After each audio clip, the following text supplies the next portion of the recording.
Bonjour à tous, vous êtes en direct de Banque des Territoires, la radio. Nous allons parler de numérique éducatif. La Banque des Territoires, ses engagements, ses actions pour vous accompagner au quotidien. Nous l'avons vu pendant le confinement, l'école à la maison ne s'est pas révélée évidente avec de fortes disparités, qualité des équipements, manque de formation, adaptation des méthodes pédagogiques. La Banque des Territoires s'investit pour un numérique éducatif inclusif. Nous allons voir comment avec Nicolas Turca. Bonjour Nicolas.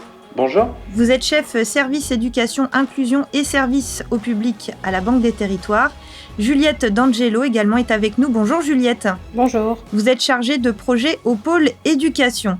Alors Nicolas, pouvez-vous nous expliquer de quelle manière la Banque des Territoires s'engage pour le numérique éducatif ? En fait, la Banque des Territoires s'engage depuis maintenant près de 15 ans sur le numérique éducatif auprès des collectivités territoriales, mais également aussi aux côtés de l'État.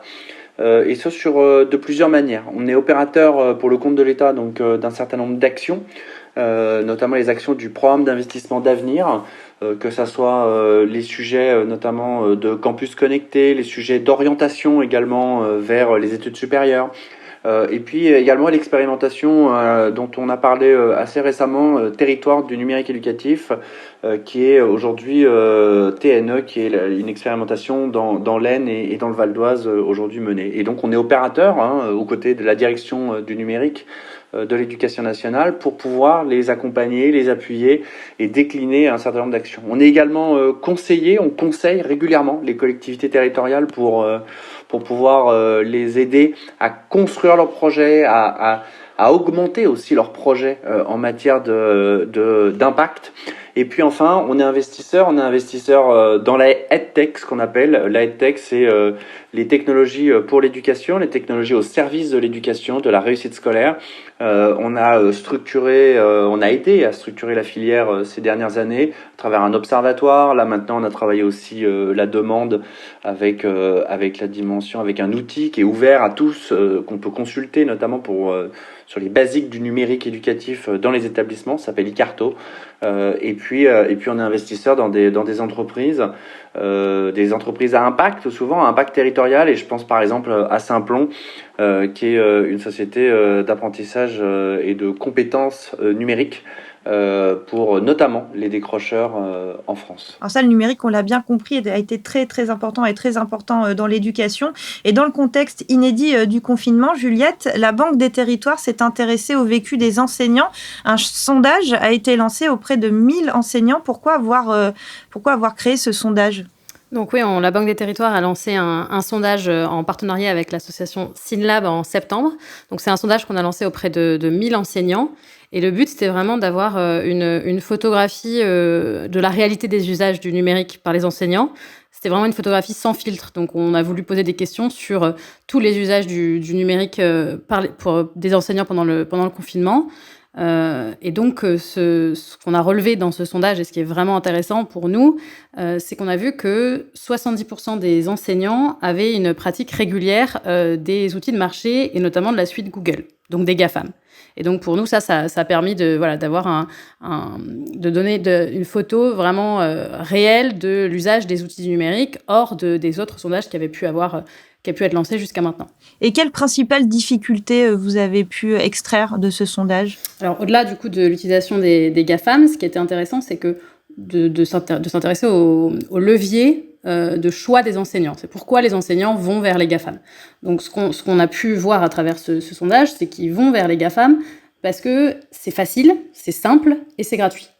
Et qu'ils ont l'habitude d'utiliser ces outils dans leur pratique personnelle. Et donc, c'est des leviers sur lesquels on peut s'appuyer.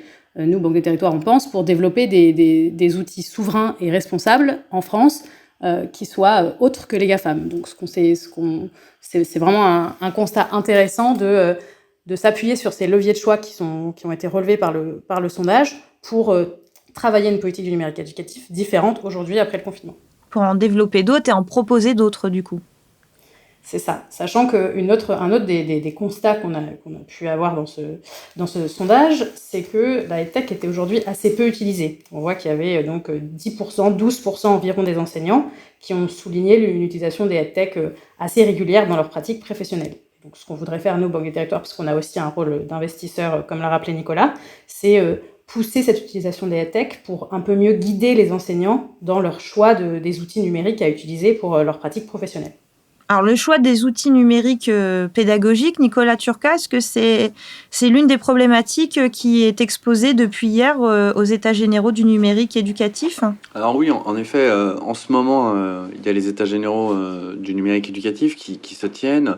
Nous, on porte un certain nombre, un regard par rapport à ces États généraux. On a appuyé d'ailleurs et les rectorats et le réseau Canopé et l'éducation nationale en général a effectué des concertations, notamment avec les collectivités territoriales. On a fait près d'une 40aine d'ateliers. Et Juliette, qu'on a aujourd'hui avec nous dans mes équipes, et elle s'est déplacée beaucoup dans les territoires pour concerter, pour écouter les différents membres des communautés éducatives, ce qu'on appelle de la communauté éducative, les élèves, les parents, les enseignants, les personnels de direction, les personnels des rectorats également.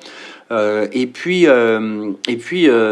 ça a donné un certain nombre de constats, on va dire, sur la situation qu'on a pu remarquer par rapport au confinement. On a remarqué déjà des fractures, une fracture numérique, évidemment. Comme vous le savez, il y a 13 millions de nos compatriotes qui ont un sujet, qui sont un peu les naufragés du numérique, avec ce digital, entre guillemets, à marche forcée, et comment est-ce que ça touche aussi des élèves, ça touche aussi des familles plutôt jeunes, et donc voilà, cette fracture, on l'a constatée également, et elle est plutôt corrélée d'ailleurs à des fractures sociales et à des fractures territoriales. Plus vous êtes loin dans les territoires, plus vous êtes en ruralité, plus c'est compliqué pour accéder à du haut débit. Et je suis moi-même dans le Jura pour en témoigner par ailleurs. Et puis plus vous êtes seul également, vous êtes en famille monoparentale, CSP-, évidemment, vous avez plus de risques d'être décrocheur du numérique quelque part. Et on a vu des élèves décrocher, y compris avec des outils numériques pendant le confinement.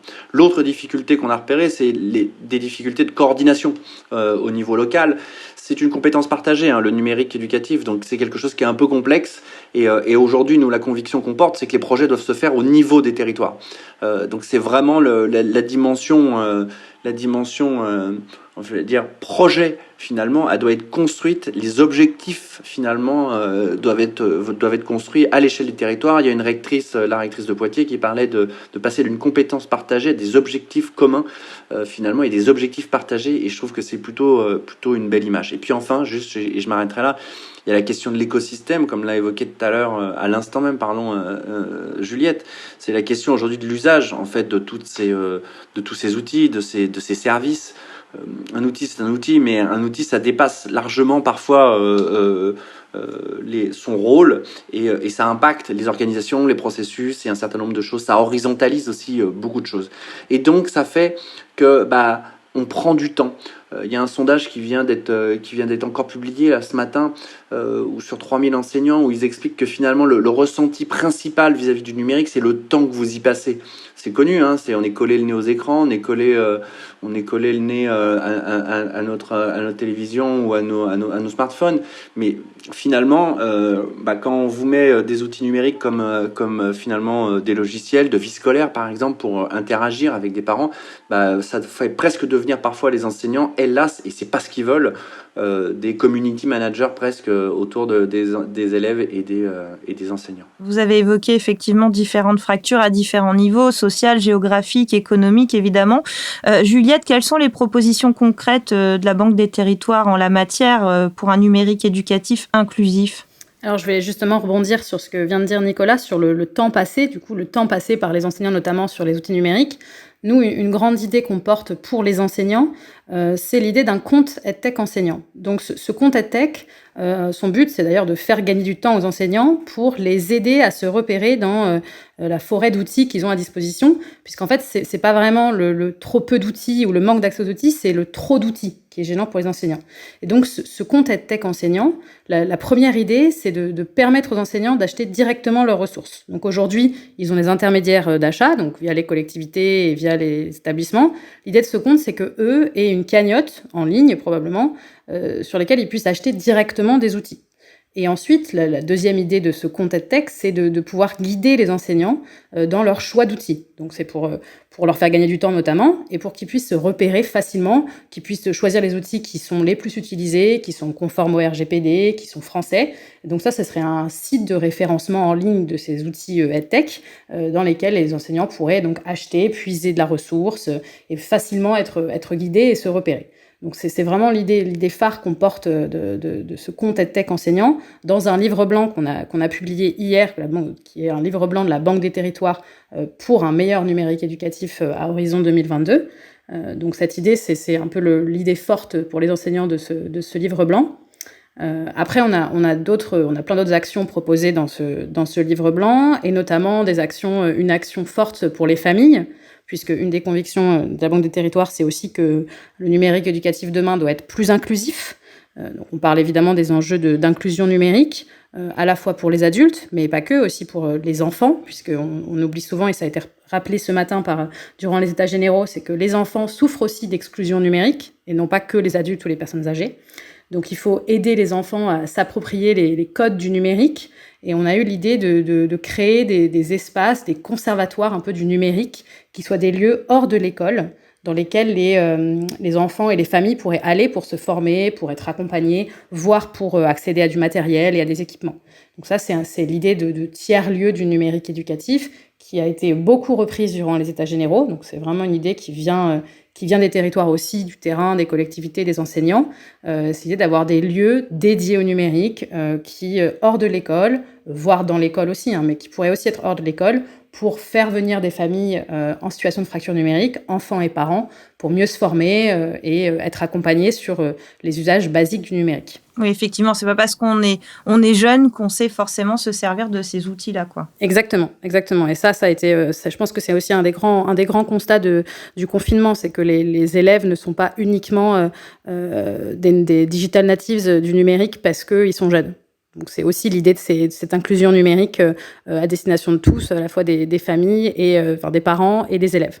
Donc ça, c'est vraiment la deuxième grande proposition. Et de leur dédier des lieux, effectivement, une des grandes propositions. Il y en a énormément à la Banque des Territoires. En tout cas, vous en avez exposé quelques-unes aujourd'hui. Merci à vous deux, Nicolas Turca et Juliette D'Angelo, d'avoir été avec nous. Nous venons d'évoquer les différentes actions. Bien sûr, il y en a plein d'autres menées par la Banque des Territoires pour favoriser le déploiement d'un numérique éducatif territorial, pérenne, inclusif et attractif. Un échange que vous pourrez retrouver sur banquedesterritoires.fr, bien sûr. Bonne journée à tous.